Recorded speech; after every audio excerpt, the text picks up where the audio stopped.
क्या आप जानते हैं कि किसी आदिवासी समुदाय को किस आधार पर आदिवासी होने का दर्जा दिया जाता है?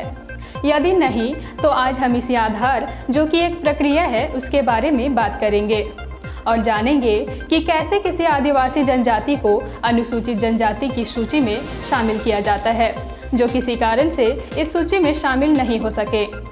बता दें कि संविधान के लागू किए जाने के शुरुआत में भारत में केवल 225 जनजातियों को अनुसूचित जनजातियों की सूची में शामिल किया गया था, जो बढ़कर वर्तमान में 700 से अधिक हो गई हैं।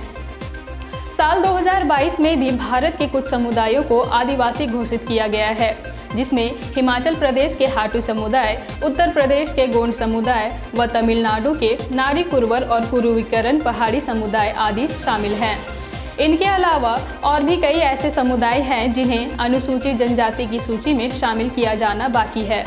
हाल ही में आदिवासी मामलों की केंद्रीय राज्य मंत्री रेणुका सिंह सरूता ने छत्तीसगढ़ के 12 आदिवासियों को अनुसूचित जनजाति की सूची में शामिल करने के विधेयक को राज्य सरकार द्वारा पारित होने की बात कही थी। ये सभी भारतीय संविधान के 342 अनुच्छेद के तहत किए जाते हैं।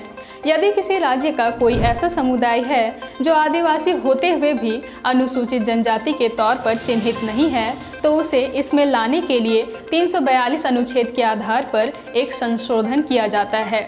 यह संशोधन उस समुदाय के आदिवासी विशेषताओं की जांच करता है और ये आदिवासी विशेषताएं कौन से हैं, यह लोकूर समिति बताता है। लोकूर समिति के अनुसार अनुसूचित जनजाति के रूप में किसी समुदाय को चिन्हित होने के लिए उनमें 5 आवश्यक विशेषताएं होनी चाहिए, जो कि आदिम लक्षणों के संकेत, विशिष्ट संस्कृति, बड़े पैमाने पर समुदाय के साथ संपर्क करने में संकोच, भौगोलिक अलगाव और पिछड़ापन है। अब जानते हैं अनुसूचित जनजाति की सूची में शामिल करने की पूरी प्रक्रिया क्या है। बता दें कि जनजातियों को एसटी की सूची में शामिल करने की शुरुआत राज्य सरकारों की सिफारिश से होती है।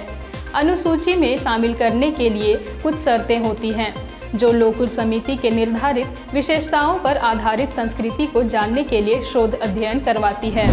शोध आधारित प्रतिवेदन राज्यपाल के समक्ष प्रस्तुत किया जाता है, जिसे बाद में जनजातीय कार्य मंत्रालय को भेजा जाता है, जो समीक्षा करता है और अनुमोदन के लिए भारत के महापंजीयक को इसे प्रेषित करता है।